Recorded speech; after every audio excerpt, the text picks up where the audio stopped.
Ja, echt schön. Hat so eine lyrische Note irgendwie. Was war das jetzt für ein Sound? Das ist der A11 White Grand. Ja, ich meine, du kennst mich. Ich komme so mit dem Nord-System nicht so, erschließt sich mir nicht ganz die Logik manchmal, warum ich jetzt hier A11 oder wie auch immer. Ja, okay, das sind die Presets. Genau. Da können wir gleich mal durchgehen. Da sind schon Sounds eingespeichert, aber welcher Sound es eigentlich ist, wie man spielt, das kann man hier in der Piano-Sektion sehen. Ja, klar. Also wenn man das so immer wieder zum ersten Mal sieht und nicht jeden Tag vor sich hat, dann muss man sich erstmal orientieren. Geht mir auch genauso. Also erstmal Pilotenschein machen und dann kann man ran. So, also man wählt sich hier durch die Soundkategorien und da sind wir hier jetzt bei Grand Pianos und da kann man auch sehen, das Royal Grand 3D haben wir gespielt. Mhm. Das war auch schon sehr breit und 3D irgendwie. Ja. Und, guter Klang, schöner Klang. Wir können ja mal ein bisschen durch die Sounds gehen, weil es gibt ja in dieser Soundbank kann man ja sehen, richtig viele Sounds. White Grand haben wir da. Und das würde dann auch dem Preset da entsprechen. Mhm.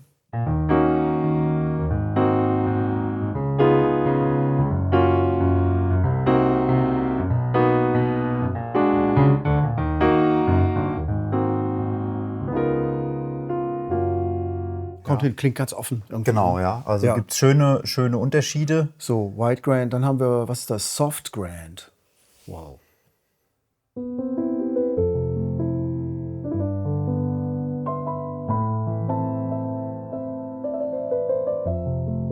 Das ist schön, klingt aber jetzt irgendwie, als hätte jemand eine Decke drüber gelegt, oder? Ja, also eine dicke Wolldecke. Gibt sicherlich ja auch so Musiken, die sicherlich sowas auch mal wo es besser geeignet ist. Damit würde das vielleicht schöner klingen mit dem Velvet Grand.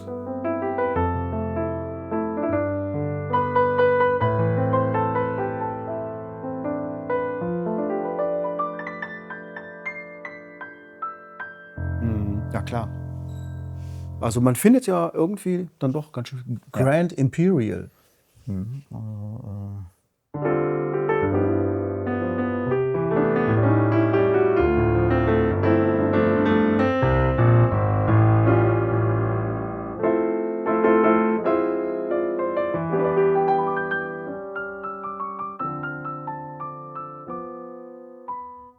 Ja, Imperial wahrscheinlich ein Bösendorfer.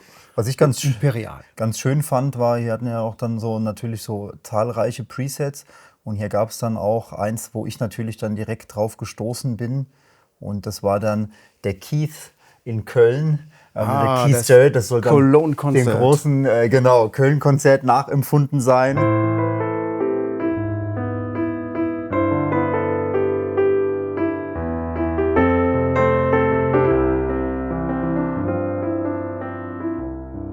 Klingt schon so ein bisschen in die Richtung so, ne? Also ich finde ja bei Keith Jarrett, der geht immer so auch in die hohen Obertöne rein. Also wenn er reinlangt. Ja. Ist das hier auch so?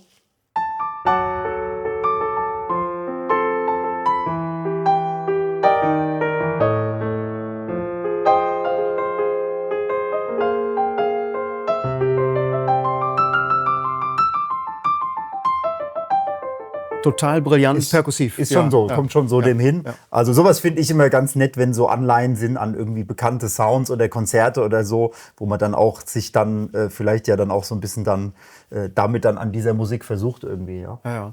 Also wir sehen auch hier bei dem neuen Nord Piano 6 von Clavia ist das Thema Sound. Also man kann hier durch die Soundbänke gehen und findet immer neue Ansätze für mit den vielen Piano-Sounds, die es gibt.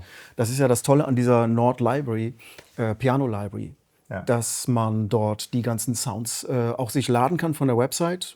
Es kommen ja ständig neue Sounds raus und die kann man sich laden und dann über den Editor, dazu muss man eben einen Laptop haben, kann man sich die Sounds dann in das Gerät laden und da bleiben sie dann auch drin. Ja. Also man muss dann das nicht immer wieder neu laden, sondern das bleibt drin. Beim nächsten Einschalten sind die Sounds da. Ja. So, das finde ich schon mal eine tolle Option. Ja. So. Und da gibt es ja sogar noch ein Sample Synth, eine Sektion für das ganze Beiwerk, was man so haben möchte. Das kannst du ja vielleicht mal ausprobieren. Gerne, kann ich gerne machen.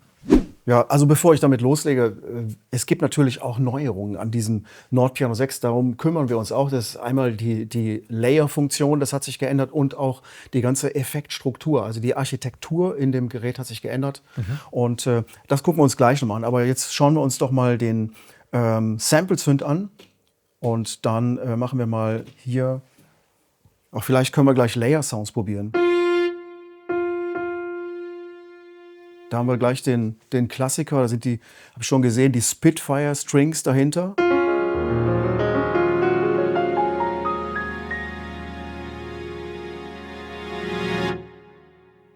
Macht schon Spaß. So, wenn ich den Sound jetzt ändern möchte, dann befinde ich mich hier unten beim Sample Synth. Dann können wir hier die Kategorie der Sounds wählen. Strings Solo, Strings Ensemble und dann können wir hier durch die Sounds wählen. Da gibt es dann auch noch Symphonic Strings, Legato. Und dann kann man sich auch die Attack einstellen, das Release. Dann schwebt der Sound langsam rein.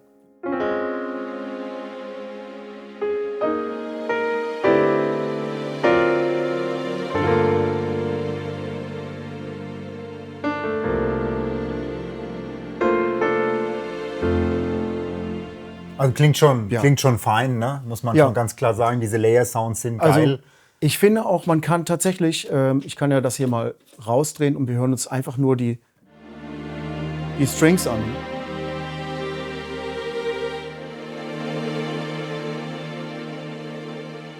Die klingen von sich aus schon echt Sahne. Ja. So, das ist ein großer Unterschied zu eben anderen Digitalpianos, wo das so Beiwerk ist. Ich habe es ja eben gesagt, dass so alles, was so Beiwerk ist, das befindet sich hier im Sample Synth, aber das hier ist High Quality. Ja. Und das ist so ein Unterschied für mich. Bei den, also die Nord-Pianos machen oder auch Nord Stage, die greifen ja alle auf diese Library zu. Und überall, wo es diesen Sample Synth gibt, hast du eben diese Sounds. Das finde ich schon grandios. Also das ist schon so Workstation Niveau, wenn nicht gar noch höher, vielleicht sogar. Ne? Ja, das würde ich schon sagen. Auf jeden Fall. Das hat ein ganz anderes Niveau, als man das von anderen Digitalpianos kennt. So, wenn wir dabei gleich sind, dann gucken wir uns doch noch mal die Layer an. Nämlich, das ist eigentlich die Neuerung. Das konnte man vorher auch schon machen. Da gab es dann irgendwie in jeder Sektion konnte man dann 2 Sounds übereinander legen. Das war schon so. Aber die wurden über einen Volume-Regler halt so geschaltet. Also wenn man im Eifer des Gefechts ist, dann kann man sich da schnell vertun und man regelt den falschen Sound eigentlich. Ne? Und wenn wir jetzt hier vom Klavier ausgehen, dann kann ich auch einen anderen Layer dazu nehmen. Auch den kann ich hier über diesen Select-Schalter, da kann ich mal ein E-Piano auswählen. Vielleicht so ein etwas glockiges. Das hier ist doch schön. So, das kann ich jetzt mischen mit dem Akustikpiano. Hier haben wir einmal das Akustikpiano. Und ich regel jetzt einfach so nach meinem Gusto den Rhodes Sound dazu.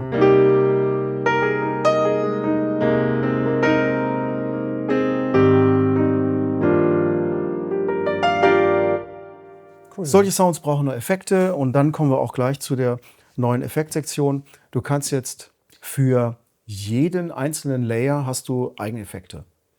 Nur der Hall, das ist ein globaler, hier steht auch dran Global Reverb. Der gilt für alle Sounds und den kann man sich halt einstellen von der Intensität.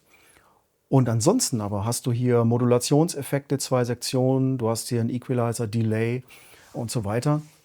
Und die kannst du jetzt den einzelnen Sounds zuweisen. Dazu schaltest du jetzt hier auf diese Layer-Taste, schaltest du den zweiten Layer in Fokus und hast dann hier die Möglichkeit zu sagen, okay, hier nehme ich mal für das E-Piano einen Tremolo-Effekt.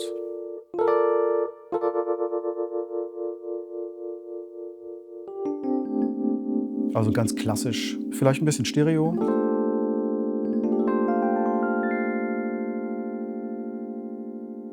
Dazu noch ein Modulationseffekt, ein Phaser, ganz klassisch. Und das jetzt mit dem Piano gemischt. Jetzt wollen wir auf dem Piano ja diesen Phaser nicht haben. Und das klingt jetzt weiterhin klar. ist weiterhin klar und hat nur den Hall. Und das E-Piano hat Tremolo und den Phaser. Wenn ich das jetzt zusammenmische.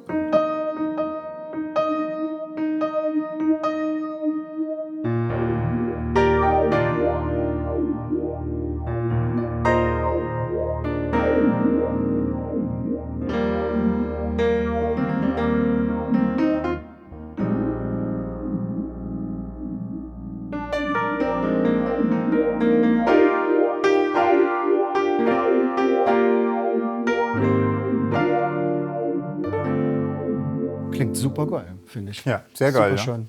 Also das sind schöne Möglichkeiten, die man bei anderen Stage-Pianos so nicht findet. Ja. Das finde ich so, das ist besonders an diesem Nord-Konzept.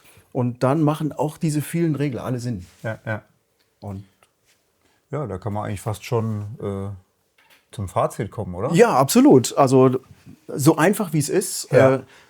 Für mich ist das Thema Sound im totalen Vordergrund hier. Also die Sounds Library ist wirklich High Quality und die Sounds spielen sich gut. Man kann sie eigentlich schön auch individuell einstellen. Also wie die dynamisch reagieren und wie viel Detailreichtum da ist. Manchmal stört ja irgendwie dieser Pedaleffekt. Im akustischen Klavier kann man sich rausschalten.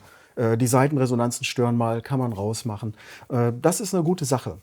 So, ich weiß nicht, wie es dir geht vom Spielgefühl. Hast du noch gar nichts gesagt? Die Tastatur ist natürlich eine Allround-Tastatur, die natürlich diese ganzen verschiedenen Sounds abdecken muss. Also es ist jetzt keine klassische Digital-Piano-Klaviertastatur, aber ich finde, sie macht ihre Arbeit eigentlich ganz gut. Also ich bin eigentlich gut damit klargekommen. Macht auch Spaß, jetzt diese verschiedenen Sachen, die wir jetzt alle gespielt haben, zu spielen.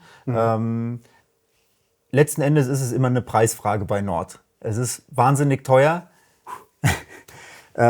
Ich glaube, Jetzt fängt er damit an. Jetzt fängt er damit an, ja. Ich glaube, wir sind ja bei 3.600, 3.700 so. Ja. In dem, also sagen wir mal 3.500 so Streetpreis. Und da muss man natürlich dann sich überlegen, was mache ich mit dem Gerät? Ist mir das wert? Mir persönlich, ich brauche solche Soundarchitekturen nicht in dem Sinne. Also für mich macht es nicht so viel Sinn. Und es gibt natürlich auch 2, 3 Kritikpunkte. Unter anderem erstmal dieses kleine Display, was aussieht wie aus den 90ern nach wie vor. Also da könnte man mal vielleicht einen Millimeter mal investieren. Dann natürlich der Datentransfer. Es gibt kein Bluetooth. Die Konnektivität ist immer noch auf einem... Absolut, das finde ich auch, das ist für mich ein Riesenfragezeichen. Ich habe ja eben gesagt, man kann sich die Sounds in dem Editor-Manager-Programm zusammenstellen und dann so als Dump hier reinladen. Und da kann man das ist ja praktisch, wenn man jetzt verschiedene Projekte hat und man hat verschiedene Sounds, die man da braucht. Ja. So, irgendwo brauchst du mehr das Feldpiano, irgendwie ganz weiche Sachen und dann kannst du dir so ein Set machen. Du musst dann aber dran denken, das einzuladen, oder du hast eben deinen Laptop dabei und kannst es dann Backstage eben machen. So, ja, das ist alles schön und gut, aber heute gibt es Mobilgeräte. Warum nicht mit dem Handy das eben mal rüber schaufeln? Ja. Also das können ja die kleinsten Digitalpianos bieten Bluetooth und USB. Ja. Audio sogar. Also das ist schon irgendwie, da müssen sie wirklich mal dran drehen. Also bei dem Preis, vor allem von 3.600, 3.700 Euro, da ist das schon echt eine Lücke, die da hinterlassen. Also man muss hier ganz klar sagen, Sound und Bedienung steht hier quasi für das Geld im Vordergrund, aber alle anderen Annehmlichkeiten des Keyboard-Digitalpiano-Lebens sind hier noch nicht, haben noch nicht Einzug gehalten. Das muss man wissen, dass es hier keine Neuerungen gibt im Sinne von, oh ja geil, jetzt habe ich hier quasi Bluetooth oder sonst irgendwas. Es ist mehr oder weniger das alte Konzept, ein bisschen mit neuen Besen. Sound geil, aber ich finde, es spielt sich auch gut, aber guck mal hier die Tastatur, da ist auch kein Ivory-Feel. Und also da dürfte auch mal, also wenn so ein neues Modell rauskommt, hier mal so ein Upgrade. Konnektivität, Tastatur, da könnte man wirklich mal dran drehen. Ja. Es gibt ja das Nord Grand 2 auch, das eigentlich identisch ist von den Funktionen her und auch von der Speicherbarkeit und all dem. Da ist eine Carvey-Tastatur drin. Die hat alles das. Ne? Und das spielt sich dann natürlich auch nochmal ganz anders darauf. Ja. Also, ja. Sind wir da wie immer geteilter Meinung? Ja. Ich spiele unheimlich gerne drauf, ich mag die Sounds. Aber wenn ich auf das Preisschild gucke, dann denke ich auch, meine Güte. Ja.